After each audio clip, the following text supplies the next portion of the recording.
Gender differences and gender bias. At the beginning of this chapter, we asked you to think about the ways in which friends and classmates over the past 12 years or so may have differed from one another.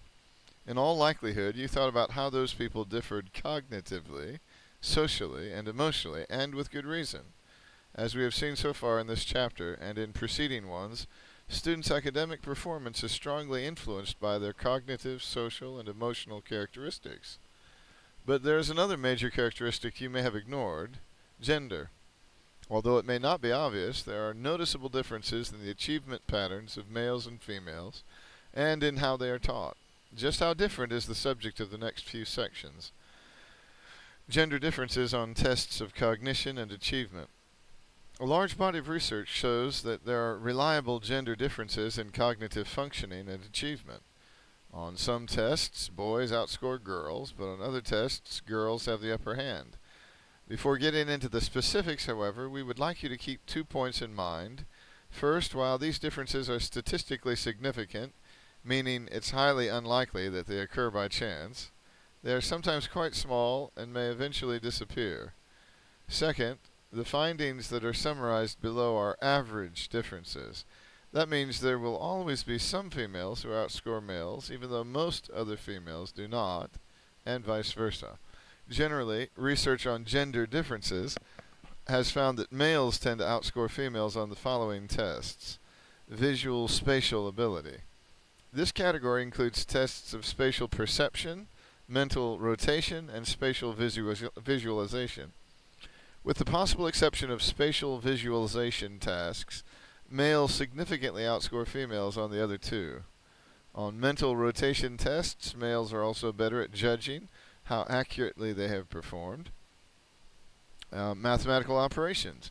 Although some researchers claim that gender differences in math are non-existent, other evidence suggests that such differences, while relatively small, still exist.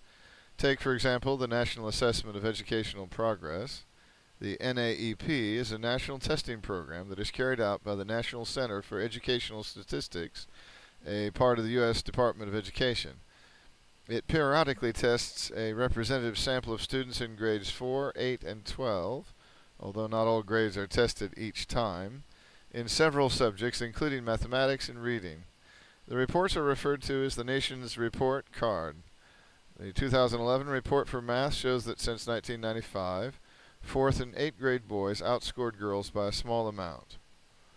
A second source of data on math skills is the Early Childhood Longitudinal Study, kindergarten class of 1998-99, which is also administered by the NCES. This is a long-term study that began in 1998 with a sample of kindergarten children who were periodically reassessed through 8th grade. The results from this study, while similar to those in the NAEP reports, provide additional insights because of its longitudinal nature. Not only did boys outscore girls in math, they did so early on and increased their advantage over time. This was true regardless of whether the students scored at the 10th percentile, the 50th percentile, or the 90th percentile.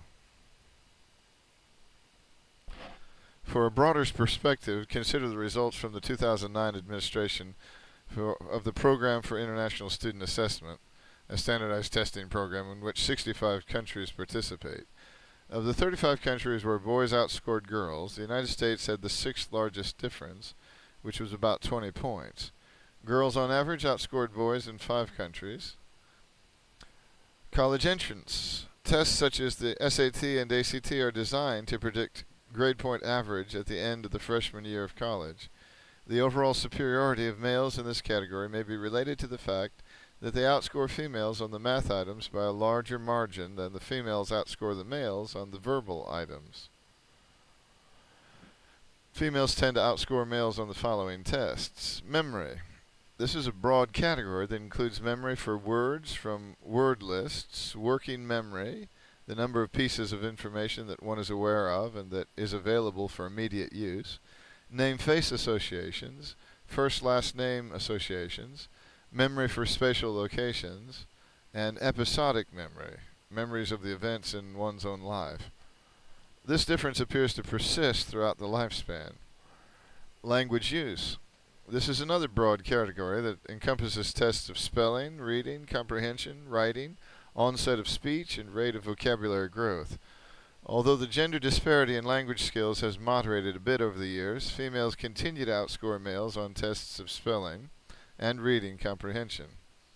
The nation's report card for reading shows that 4th and 8th grade girls outscored boys, and by a larger margin than boys outscored girls in math. The ECLS-K study that we mentioned earlier found that girls outscored boys early, with the gap widening over the years among below average and average readers. Why do gender differences in cognition and achievement exist? No one knows for sure, although hormonal differences, differences in brain structure, differences in cognitive processes, and socialization differences have all been mentioned at one time or another as contributing factors. Despite increased awareness of how society reinforces gender role stereotyping and measures taken to ensure greater gender equity, girls and boys continue to receive different messages about what is considered to be appropriate behavior. Girls, for example, feel less capable than boys in math and science, and place a lower value on success for those subjects because of the threat it poses to their gender identity and social life. Are gender differences the result of social pressures to participate in some activities and not others? Or are socialization patterns the result of biological differences? Or do both factors play a role? We simply do not know yet. But you can see the way that you're leaning. Gender differences in school performance. In addition to gender differences on standardized tests, males and females differ in the grades they receive in school and the emotions that accompany those grades. A study of more than 900 4th, 5th, and 6th grade children showed that the girls on average received higher grades than the boys in language arts, social studies, science, and mathematics. But somewhat unexpectedly, girls expressed greater worry about academics performance, higher levels of general anxiety, and higher levels of depression. The girls' perceived self-competence was lower than that of the boys for social studies, science, and math. To put this picture in stark terms, girls achieve higher grades than boys, but don't seem to be able to enjoy the fruits of their labors as much. One possibility is that girls are more concerned than boys with pleasing teachers and parents. Thus, failure or lower than expected achievement is interpreted as disappointing those on whom they depend for approval. Another possibility is that girls are more likely than boys to use academic performance as an indicator of their abilities, spurring them to higher levels of learning as well as higher levels of internal distress because of the possibility of failure. Boys may be able better to maintain higher levels of self-confidence by denying the link between performance and ability. A more recent study by Angela Duckworth and Martin Seligman offers an alternative but related explanation for the existence of gender differences in cognition and achievement. They note that throughout the school age years, girls earn higher grades than boys in all major subjects, even though girls do not perform better than boys on achievement or IQ tests. In a study of 8th graders in an urban magnet school, Duckworth and Seligman found that as a group, females demonstrated more self-discipline than their male counterparts. In this study, 8th grade girls earned higher grade point averages than boys, but only slightly better on an achievement test and less well on an IQ test. After extensive analyses, Duckworth and Seligman concluded that part of the reason girls had higher GPAs was their greater self-discipline.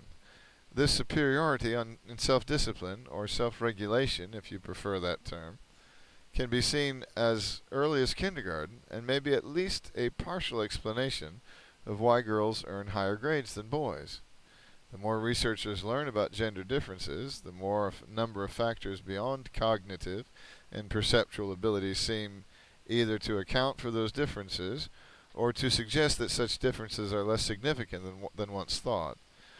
Although you should be aware of the gender differences we have mentioned and should take steps to try to reduce them, You should also keep the following points in mind. First, there are many tasks for which differences do not exist.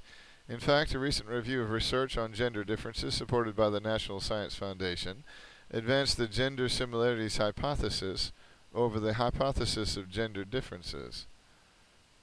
Second, as Robert Sternberg and Howard Gardner have argued, virtually all cognitive skills can be improved to some degree with the aid of well-designed instruction. Nice vague statement. Here are two easy-to-implement suggestions for reducing the gender difference in math and science. Remind all students, but girls in particular, that success is due to ability and effort, whereas failure is due to insufficient effort, and praise girls as often as boys. Boys tend to be praised more often for their achievements in math and science. Gender bias. If you ask your class a question and some students answered without waiting to be called on, how do you think you would react? Do you think you would react differently to male students than to female students? Do not be so sure that you would not. Studies have found that teachers are more willing to listen to and accept the spontaneous answers of male students than female students. Female students are often reminded that they are to raise their hands and to be recognized by the teacher before answering. Boys also receive more extensive feedback than do girls, but they are punished more severely than girls for the same infraction.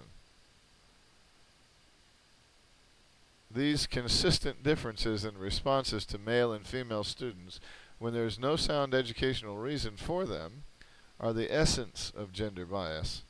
Why do some teachers react differently to males and females? Probably because they are operating from traditional gender role stereotypes. They expect boys to be more impulsive and unruly, and girls to be more orderly and obedient. Exposure to gender bias apparently begins early in a child's school life. Most preschool programs stress the importance of following directions and rules, impulse control, and contain many activities that facilitate small muscle development and language skills. Because girls are typically better than boys in these areas before they go to preschool, the typical preschool experience does not help girls acquire new academically related skills and attitudes.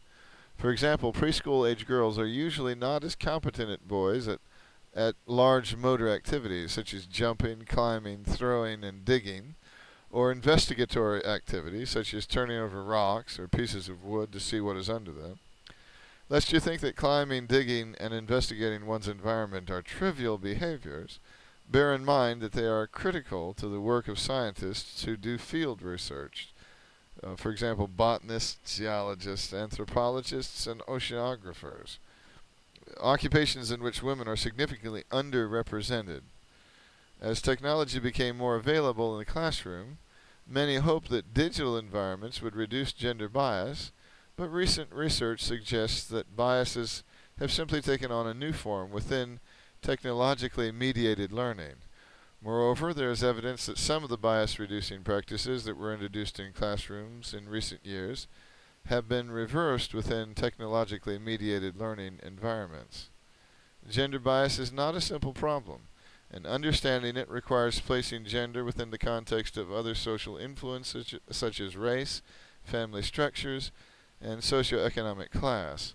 Nevertheless, gender bias has been shown to affect students in a variety of ways.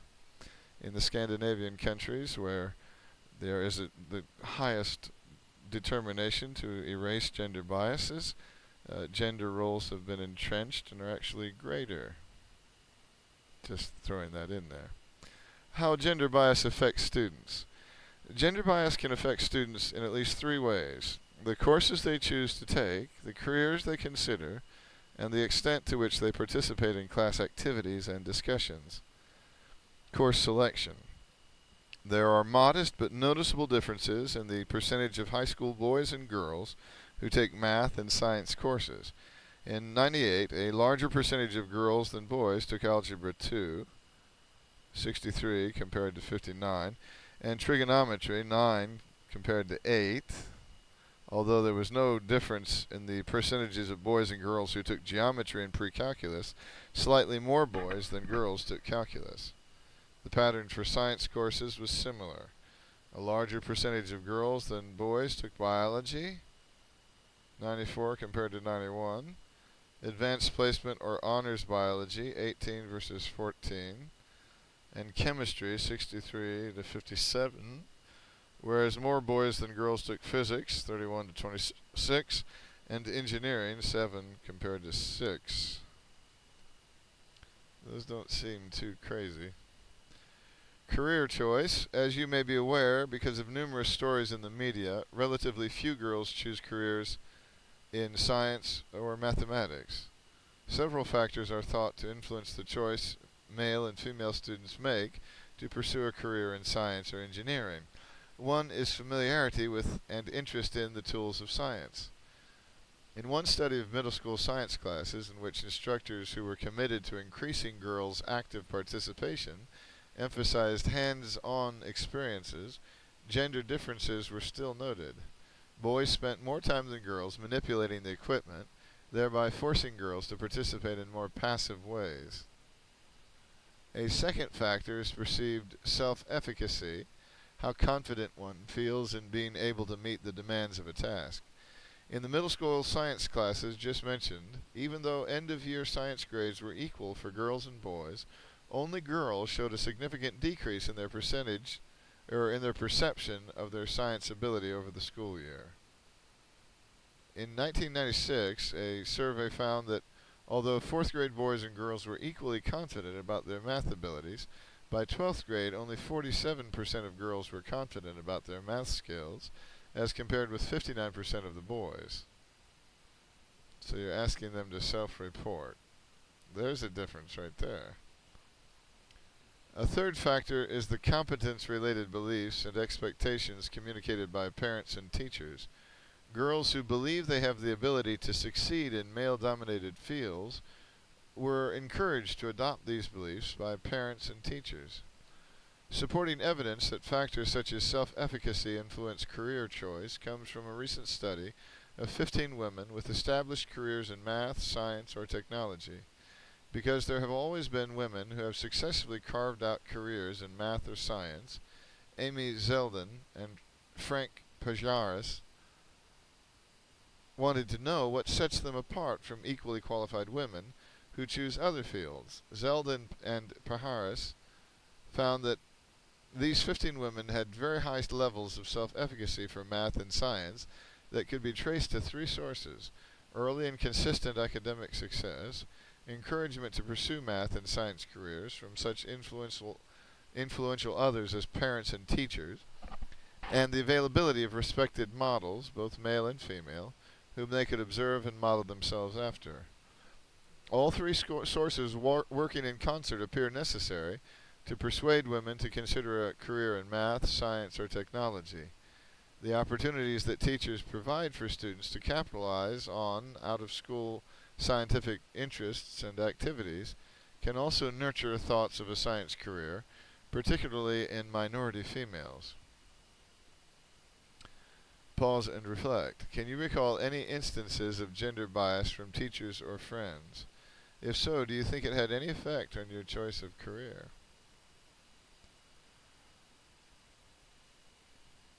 Class participation. As we pointed out earlier, many children tend to adopt the gender role that society portrays as the more appropriate and acceptable, because they always love doing what they're told. Through the influence of parenting practices, advertising, peer norms, textbooks, and teaching practices, girls are reinforced for being polite, helpful, obedient, non-assertive, quiet, and aware of and responsive to the needs of others. Although views of girls' academic abilities are changing, boys, to a greater extent than girls, are reinforced for being assertive, independent, aggressive, competitive, intellectually curious, and achievement-oriented. The degree to which girls feel comfortable expressing themselves and their views is known as level of voice. According to Carol Gilligan and others, adolescent girls learn to suppress their true personalities and beliefs. Instead of saying what they really think about a topic, they say either that they have no opinion or what they think others want to hear. Gilligan refers to this behavior as loss of voice. To measure the extent of loss of voice in different contexts, Susan Harder, Patricia Waters, and Nancy Weitzel gave questionnaires to several hundred students of both genders in grades 6 through 12. The questionnaire items asked students to rate how honestly they voiced their ideas when they were in the presence of teachers, male classmates, female classmates, parents, and close friends. Their main findings were as follows. Males and females are most likely to speak their minds when they are with close friends and classmates of the same gender, and are less likely to do so when they are in the presence of members of the opposite gender, parents, and teachers. Thanks. Loss of voice did not increase between grades 6 and 12. Probably increase of voice. Equal numbers of males and females reported suppressing their true thoughts in certain circumstances. It's called civilization. Girls who strongly identified with the stereotypical female gender role were more likely than androgynous females, those who exhibit behaviors that are characteristic of both gender roles, to suppress their true thoughts when interacting with their teachers and male classmates. This difference between feminine and androgynous females disappeared with close friends and parents. Androgynous males and females who said they were frequently encouraged and supported by teachers for expressing their views were most likely to speak their minds in classroom and other settings. These findings have major implications for the way in which teachers address female students, particularly those who have adopted a strong feminine gender role, and for the use of constructivist approaches to teaching. Because constructivism relies heavily on free and open discussion to produce its effects, teachers need to monitor carefully the verbal exchanges that occur among students and to intervene when necessary to ensure that all students feel that their opinions are getting a fair and respectful hearing. Working toward gender equity in the classroom.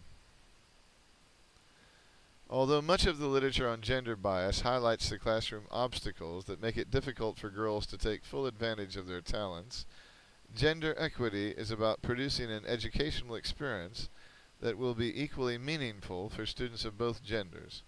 Several authors suggest the following techniques to benefit both genders.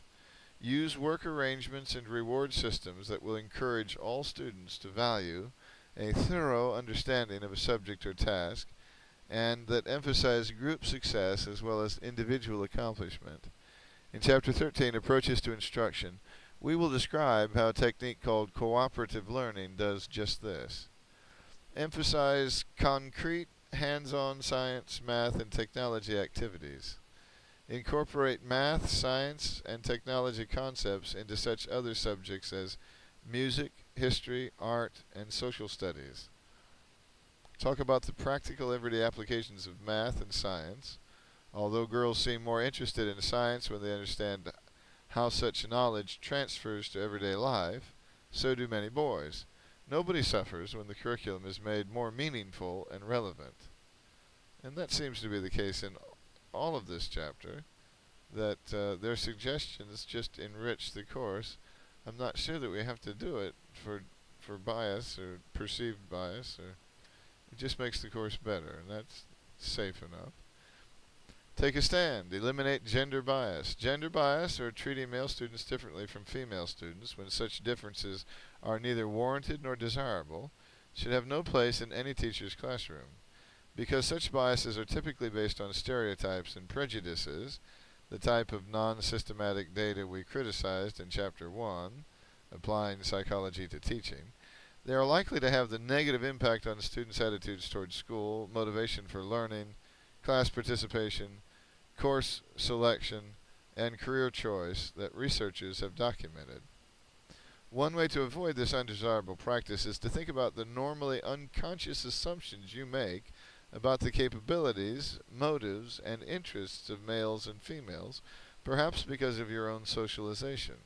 And when students, colleagues, or parents make broad-based stereotypical statements such as, girls aren't interested in technology, or boys don't like to display their emotions, respond by saying, oh, which girl or boy, to get across the point that any given individual can deviate from whatever average trends might exist. Do you think all teachers need to take specific steps to combat gender stereotypes? Oh, my list wasn't finished from before. There were six things working toward gender equality or equity. So number 5 is emphasize materials that highlight the accomplishments and characteristics of women, such as Hillary Rodham Clinton.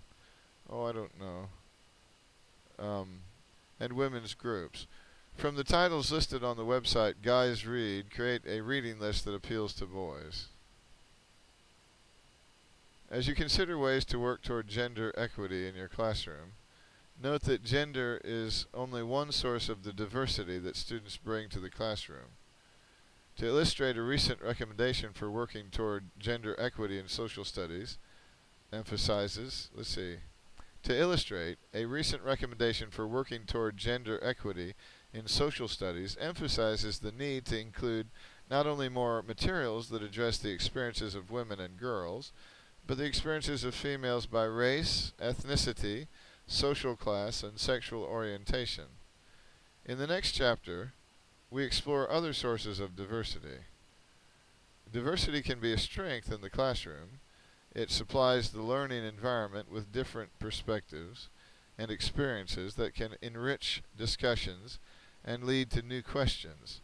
To be a strength, however, diverse voices must be welcomed and included in the discourse of learning. Emphasize materials that highlight the accomplishments and characteristics of women, like Phyllis Schlafly and Ann Coulter, people like that. Gender differences in technology, overcoming the digital divide.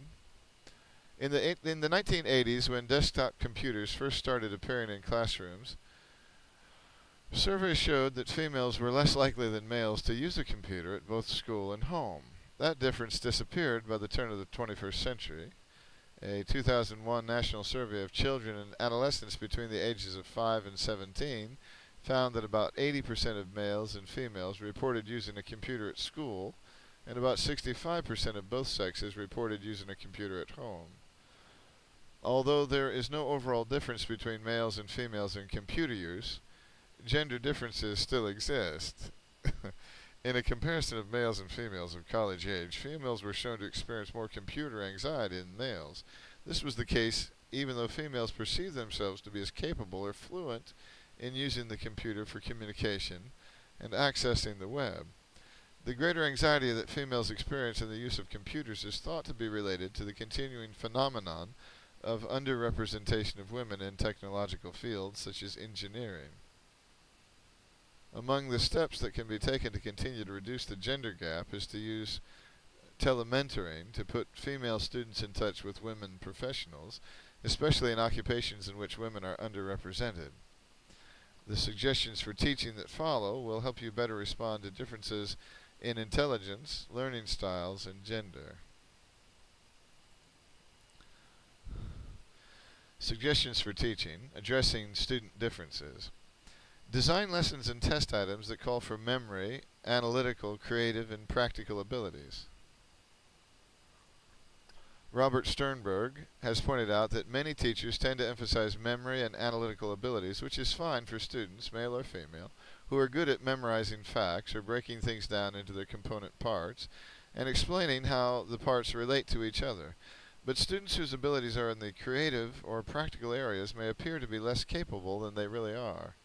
You can get a better idea of each student's strengths and weaknesses and how well students have learned the subject matter you just taught by using a variety of instructional cues and test items. To emphasize students' memory abilities when you test and teach, use prompts such as who said, summarize the ideas of, who did, when did, how did, describe. To emphasize students' analytical abilities, use prompts such as why in your judgment, explain why, explain what caused, critique. To emphasize creative abilities, use prompts such as imagine, design, suppose that, what would happen if, To emphasize practical thinking, ask students to show how you can use, implement, demonstrate how in the real world. Design lessons that emphasize different intelligences. As Howard Gardner and others point out, most of the tasks that we ask students to master reflect the linguistic and logical mathematical forms of intelligence, but there are other ways that students can come to know things and demonstrate what they have learned. Potentially, lesson plans for any subject can be designed that incorporate each of Gardner's 8 intelligences. Here are a few examples suggested by Thomas Armstrong and David Lazier. Elementary grades, punctuation marks. Bodily kinesthetic.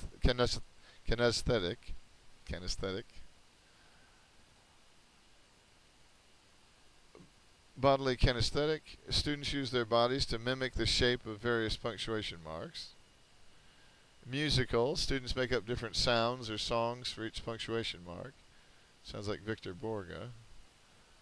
Interpersonal. In small groups of 4 to 6, students teach and test one another on proper punctuation usage. Middle school grades, American history.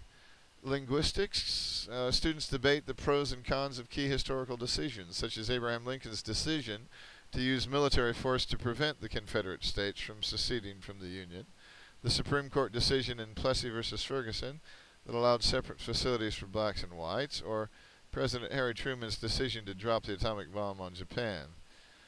Musical, students learn about and sing some of the songs that were popular at a particular point in the country's history. Spatial, students draw murals that tell the story of a historical period. High school grades, Boyle's Law, physics or chemistry. Logical mathematical, students solve problems that require the use of Boyle's Law for a fixed mass and temperature of gas. The pressure is inversely proportional to the volume, or P times V equals K. Body kinesthetic, students breathe air into their mouths, move it to one side of their mouths so that one cheek is puffed out, indicate whether the pressure goes up or down, distribute it to both sides of their mouths, and indicate again whether the pressure goes up or down. Intrapersonal, students describe times in their lives when they felt they were either under a lot of psychological pressure or little pressure, and whether they felt as if they had either a lot or a little psychological space.